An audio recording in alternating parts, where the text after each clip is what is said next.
So yes, what's your name and your title? Okay, my name is Rakesh Rajani. I'm the head of an initiative called Twaweza, which is Swahili for We Can Make It Happen. We work in Kenya, Uganda, and Tanzania. Wonderful. Okay. So how can youth get involved today in the world of development? Youth in America and in the world. Well, I think development matters because people matter. So it's not about leaving it to the experts. And I think often young people are in it for the right reasons, in that they care about freedom and dignity and opportunity and what's fair, and making sure that we take care of the earth and make sure we have rights.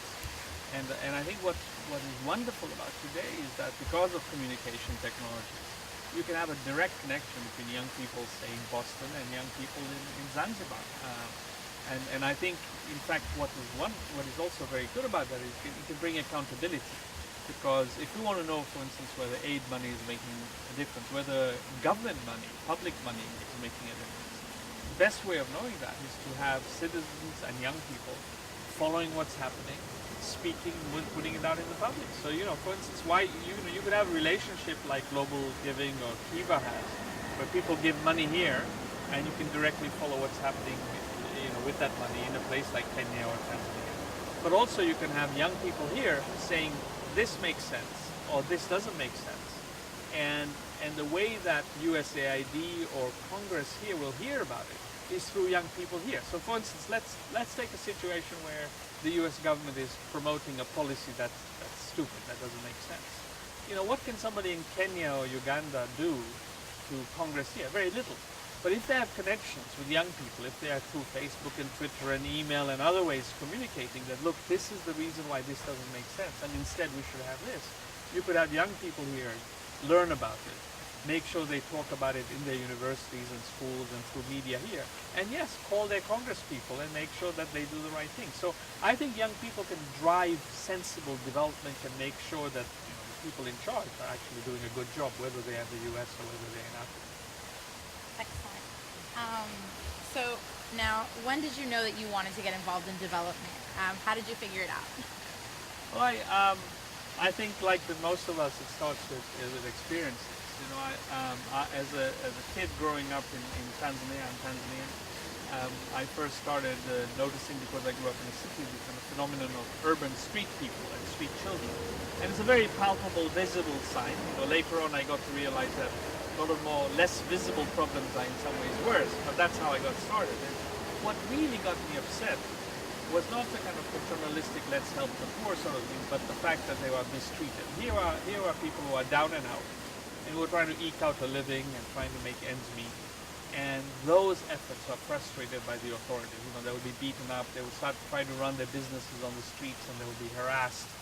You would find, street kids who've done nothing wrong, just being rounded up and locked up for the fact, because of the very fact that they were on the street. So it seemed to be such a violation of human rights, such a violation of this basic human decency, and that didn't seem right. And so that's what got me involved, and I tried to stop that. And then over time, you start to want to understand issues deeper and try to do more analysis. And that's when I went to school in the States.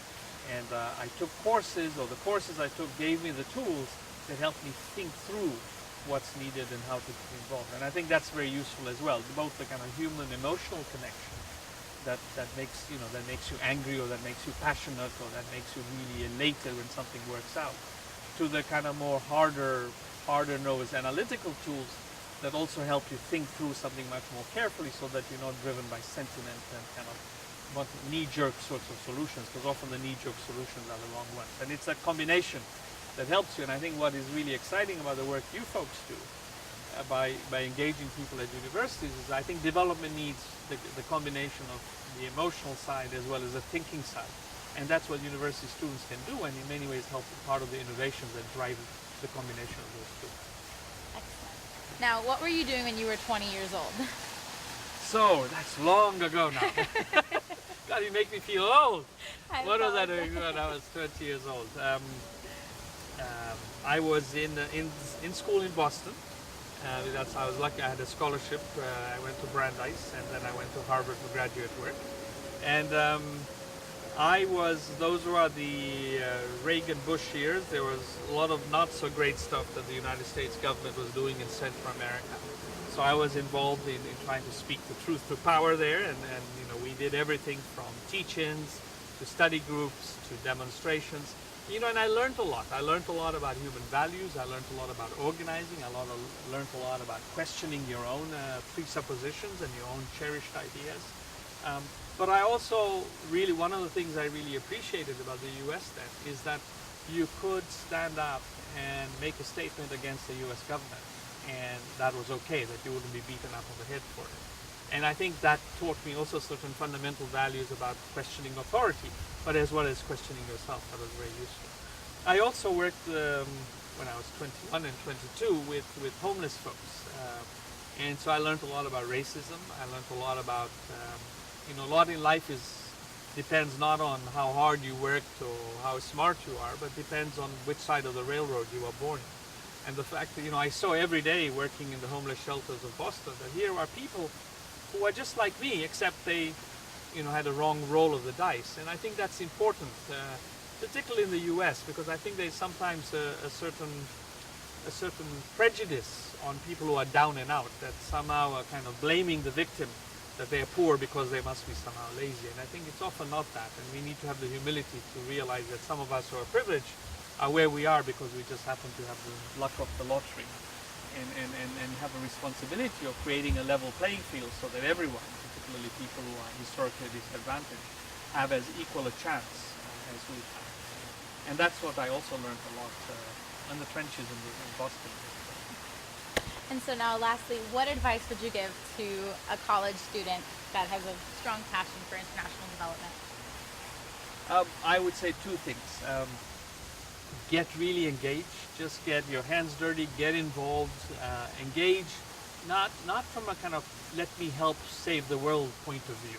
I think those, don't do that because it's often not so effective and it's not so interesting. Make your primary impulse solidarity and curiosity. So don't go out and save the world. Go out and say, I'm really curious to know what this works. And I want to connect with people, not because I want to save them, but hey, I'm young and she's young and I want to connect with her and I want to learn from her and be part of what she's dealing with and see if she can help. So I think that's the one point. And then the other thing that's also built into that, I would say, is that always ask yourself the question, could I be wrong? I'm so convinced about this, but might I be wrong? When I was, at one point, I was working with children's issues, and there was a whole movement against child labor. That we all think it's wrong that 10, 12, 14-year-old kids are working hard instead of being in school and playing and having a good life. So many of us tried to stop it. And it's only after many years of doing that and realizing and listening to what was going that we realized we were wrong. That in fact the best way of helping children and families was not to stop child labor.